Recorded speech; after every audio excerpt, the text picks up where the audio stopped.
Fala galera, tudo bem? Espero que esteja tudo ótimo com vocês. O evangelho de hoje, segunda-feira da 25ª semana do tempo comum, é tirado mais uma vez do evangelho de Lucas, capítulo 8, versículos de 11 a 15. Esse texto, ele é muito importante. Por quê? Porque ele é um texto confuso.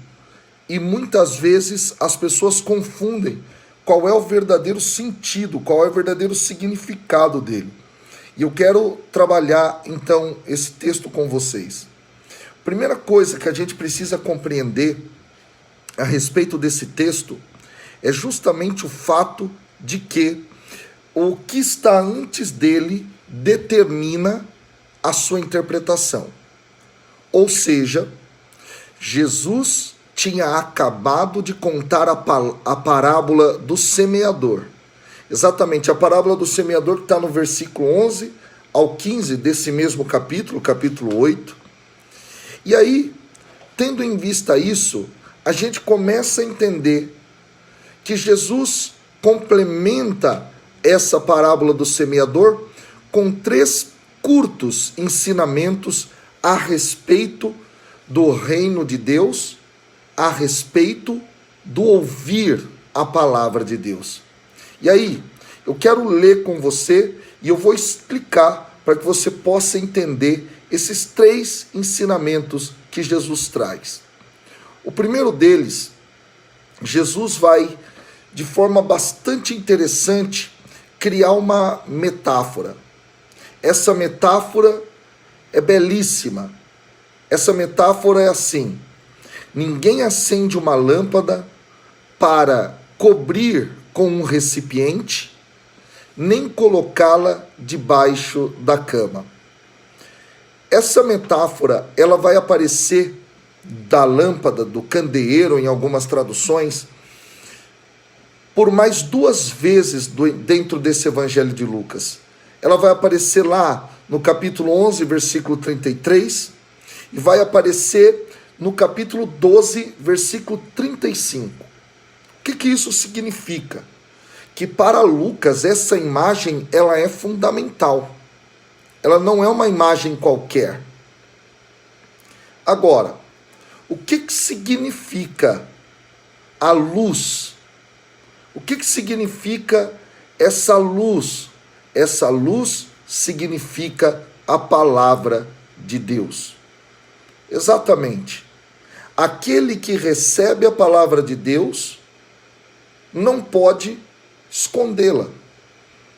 Aquele que recebe aquilo que é o direcionamento do Senhor não pode esconder debaixo de uma cama.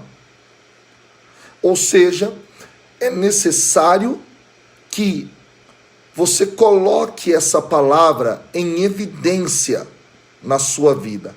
E aí é interessante que o versículo 16, dentro da tradição lucana, traz um ensinamento a mais do que o ensinamento dos textos, desse mesmo texto no paralelo sinótico. Exatamente. Aqui há a seguinte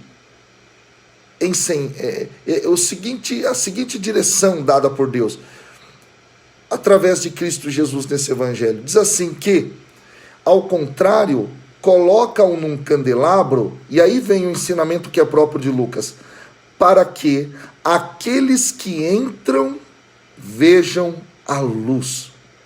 O que Lucas está querendo dizer, pessoal?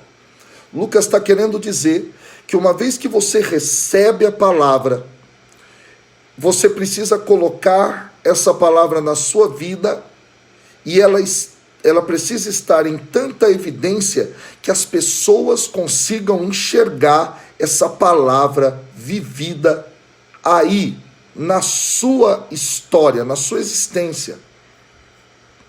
Ou seja, não dá para ouvir a palavra e não colocá-la em prática de modo evidente. É isso que o autor está querendo dizer. E aí então vem o versículo 17. E nesse versículo nós temos o seu início com a conjunção pois. Exatamente. Que é uma conjunção causal. Quer explicar, portanto, o porquê daquilo que foi dito anteriormente. Ou seja, seria mais ou menos essa a ideia. Por que que você deve colocar a luz lá no alto?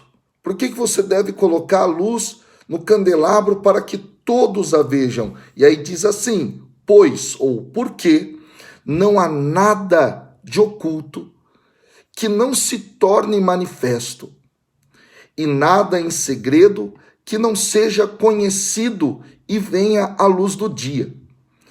Aqui muitas pessoas confundem e acham que o texto está falando, não é, de um processo do pecado que vai ser revelado, pecado individual que vai ser mostrado para todo mundo. Na realidade, se o texto começa com essa conjunção pois ou porque, em grego gar, é assim que se diz, é porque ele está dizendo assim, ó, eu estou explicando aquilo que veio anteriormente. Então, o que é aquilo que está oculto e que vai ser revelado? Aquilo que está escondido e que virá à tona, virá à luz do dia. A palavra de Deus. Ninguém segura a palavra de Deus. Ninguém consegue, de verdade, esconder essa palavra. Se fez uma experiência profunda com ela. Entendeu qual é a visão agora que Jesus está dizendo? É isso. Então, quem fez a experiência da palavra não consegue deixá-la guardada, ela vai vir à tona, ela sairá do escondimento. E aí é que a gente vai entender a continuidade do texto. Jesus vai dar uma ordem para os seus ouvintes assim, cuidai, portanto, ou seja, agora é uma conclusão, então cuidai, logo cuidai, do modo como ouvis. Ora, o verbo ouvir que aparece aqui é o verbo central da parábola do semeador. A parábola do semeador depende do verbo ouvir. Ouvir a palavra de Deus, que é a semente que é plantada. Então, é preciso ter cuidado na hora de ouvir. E aí, olha que dado interessante, é preciso ouvir a palavra com atenção. E aí, meus irmãos e irmãs, há algo maravilhoso. Há algo maravilhoso. Jesus agora, mais uma vez, usa a conjunção causal para explicar o que ele acabou de ordenar. Pois ao que tem será dado. Ou seja, aquele que já recebeu a palavra, conforme ele escuta com cuidado, ele aumenta seu conhecimento. E aquele outro que não tem, mesmo que pensa ter, lhe será tirado. Ou seja, aquele que acha que conhece a palavra, quando escuta a palavra sem atenção, na realidade, ele não sabe de nada. Ele se engana, achando que conhece essa palavra. Entendeu? Essa é a lição desse texto do dia de hoje, do evangelho do dia. E aqui eu quero deixar uma convocação para você. A convocação é: será que de verdade você tem ouvido com atenção a palavra? Não tem escondido essa palavra? Não tem deixado essa palavra vir à tona na sua vida? O grande convite é: coloque essa palavra em prática na sua vida, no candelabro, para que seja testemunho, para que todos possam ver a obra de Deus na sua vida. E aí, eu quero deixar aqui um grande convite. Ajude-nos a divulgar esse evangelho do dia, porque eu tenho certeza que muitas pessoas serão alcançadas e evangelizadas. Então comenta aqui embaixo, fala o que você achou, marca os seus amigos e vamos em frente espalhar a Bíblia. Deus abençoe. Até amanhã.